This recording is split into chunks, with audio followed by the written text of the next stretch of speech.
Hi everyone, I hope all of you guys are doing well. So today I'm going to discuss with you a little bit about how you can go ahead and plan well for your UPSC preparation in the upcoming few years. So if you're planning for let's say 2024, 2025, how you can use a few things that I'm going to tell you today in order to plan very well for the upcoming UPSC exam. I'm not going to give you any specific plan to follow in this particular class today. What I'm going to do is I'm going to tell you some important things in mind that you should keep when you're planning for your own preparation for UPSC, because you don't want to be a person who just plans or uses a plan that is given by someone else. My plan is not necessarily going to work for you. Someone else's plan, the coaching institute's plan, or some of your friends' plan is not going to work for you. What you have to do is you have to go ahead and do your own planning. You have to understand your strengths, you have to understand your weaknesses, you have to understand what are the areas where you need to study more. So according to that, you have to have your own customized tailor plan. So I'm going to tell you 7 things which if you keep in mind while making a plan for yourself for UPSC in the upcoming few days, then you can perhaps have a very good sort of a framework in front of you which you can use to prepare for UPSC, and this will help you to have a very clear idea about how to take this particular exam. So the first thing is syllabus. The syllabus of the UPSC is the first thing from which you should start making your planning for if you are taking the exam in 2024 or 2025. You should read the syllabus of UPSC in the next 1 month almost every day. If you are starting your planning or preparation today, you should try to read the syllabus every once or every 2 days at least one times, so that in the next few months, in the next few days, you are able to remember the syllabus to a large extent and you know exactly what kind of topics you have to cover.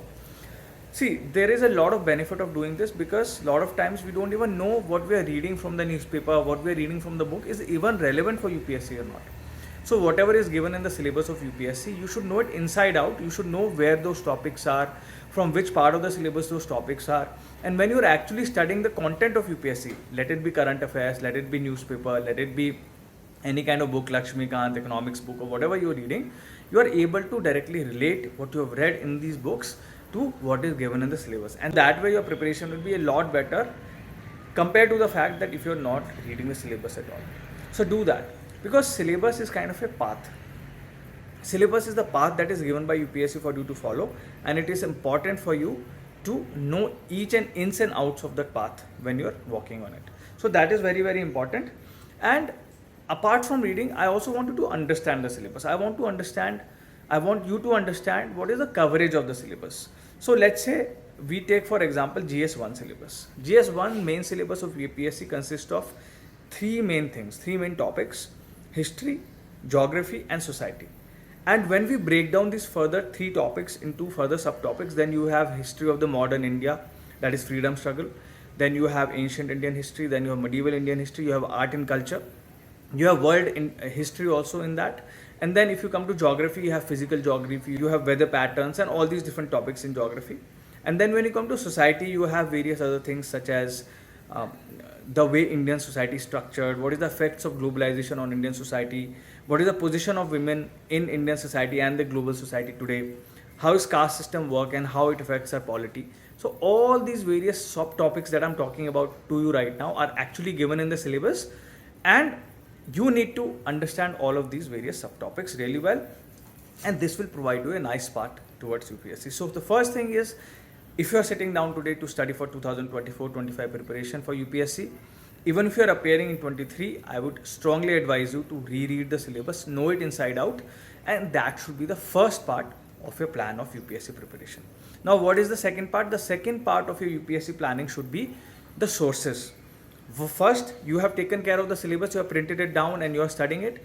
Now, the second thing you want to do is you want to look at the various sources according to the syllabus that has been given by UPSC. Now, syllabus of UPSC can be divided into 2 main things. One is static syllabus and one is current affairs syllabus. And in static syllabus, basically all these books which have been used for years and years by UPSC toppers, by UPSC aspirants, those books have continued to be in use. For example, for Lakshmikant, you use Lakshmikant for polity. Similarly, for economics, you use I prefer Nitin Singhania, which is a more recent book, which is a good book. So similarly, for all the different subjects, different books are there. NCRTs are there. So these are static because they are unchanging in nature. They don't change over a period of time. They are pretty much the same, and they contain some fundamentals that you all should study in order to do well in the exam. So I would say, go ahead and make a list of all these static sources, and you can also find it on my blog as well, or I have made another video on this before, so I will provide a link of that. You can see that also. So you should have these particular sources available readily at your hand. You should have the list available so that you know this is what I have to finish. And now coming to current affairs, the sources are going to be basically one current affair compilation and one newspaper. That's it. Beyond that, you don't need to listen to any kind of online commentary. Reading kind of becomes monotonous after a while, so you can, for refreshing yourself, you can perhaps use some kind of Rajya Sabha TV or whatever now is there on YouTube. You can listen to that, but there is no need to do that specifically for purposes of preparation. Current affairs compilations and one newspaper is enough.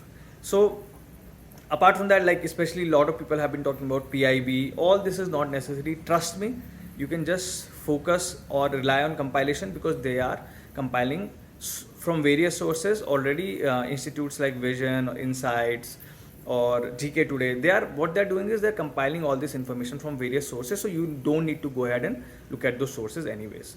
So I would say that you focus on that. I would say one more thing is that you buy only one book at a time. Don't go ahead and buy all the books, all the material at a time. Then it will seem like a huge mountain in front of you have to climb, and it will become very hard for you to focus, and you will feel itna sara main cover kaise karoon, how to cover so much. So I would say the best thing is that you focus on just one book at a time, one source at a time, one subject at a time, and finish it and then move on to the next one. That way it becomes, have the list of sources but buy one book at a time and just finish it and move ahead. That is the best way to prepare sources, and that is what I suggest you. Apart from that, the next thing I wanted to discuss was, the third thing is the timeline. Now you know the sources, you know the syllabus, you should have a timeline in hand.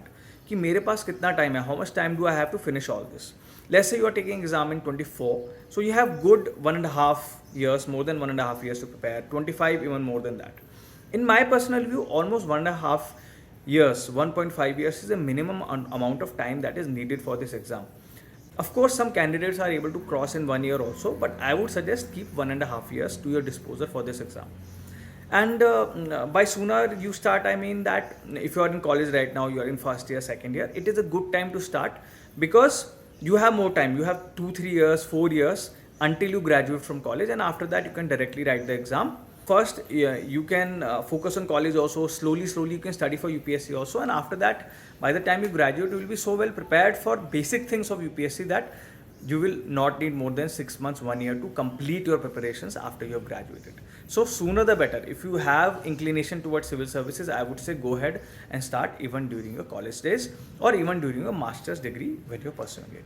So we discussed syllabus, we discussed sources, we discussed the timeline. The fourth thing that I want to discuss with you is practice and testing. Apart from all the things we've done, we have read, we have understood, we need to practice a lot and we need to test ourselves a lot. So doing a lot of previous year questions, I would suggest 5 years of minimum 5 to 10 years of prelims questions and 3 years of main questions are sufficient. But you should do all this previous year questions properly. You should do the practice of them, and you should also have some mock test series, at least 20 to 25 mock test series of prelims, and at least one full GS main series and one essay test series are a must for UPSC. So if you have even subscribed to that much practice will be sufficient, but you need to do that. You cannot skip this practice and testing part because you need to understand where you stand, and without that you will not be able to test yourself compared to what you've studied. It is very important for you to apply the things you've studied into practice, right? You cannot just simply study and go to the exam and expect to do well.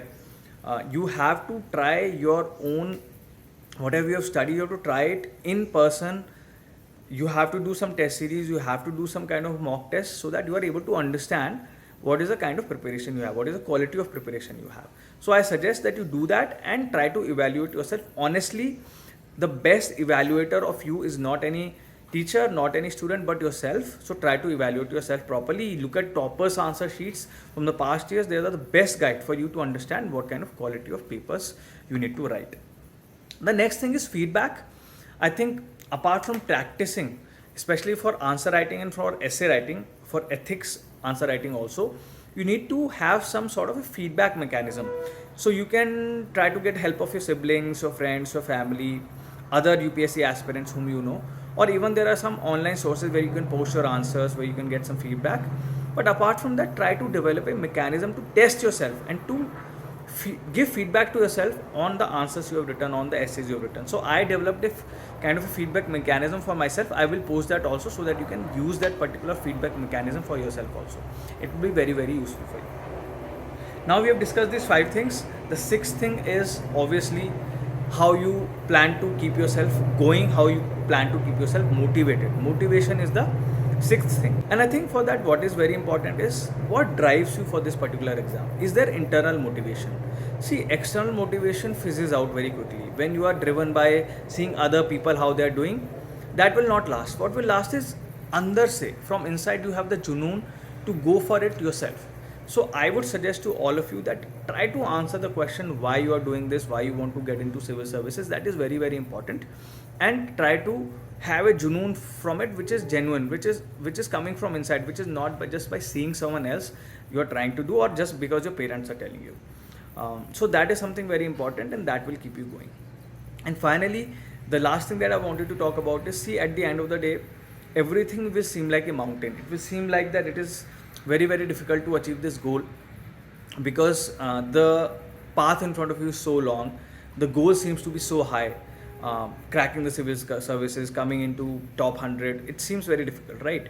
But what matters is that you take small steps until you get there. That is very important because each and every step is going to add up to finally achieving a goal. Unless you start your journey, unless you just cut the noise, cut the whatever kind of things you hear from others, just forget what other people are telling you. He's telling me this, he's telling me that, this is what I'm. Look at some of the toppers copies, use your common sense, look at the syllabus, create a plan for yourself and just start your journey. You will find your answers along the path itself. You will find your answers along this journey because lot of things are going to be confusing, lot of things are going to be unanswered, but you yourself will find answers for that. Even I can't provide answers to all the questions. A lot of times these things I'm telling you from my experience and these things I'm telling you from how I have analyzed things that have come to me from aspirants. But at the end of the day, your path is going to be unique. You're going to have your own answers to the questions you face. But of course, along the way, if you have a mentor who can help you out, who can support you, that is also great. And if I can support you in any way, I'm there through comments, through my feedback that I give you.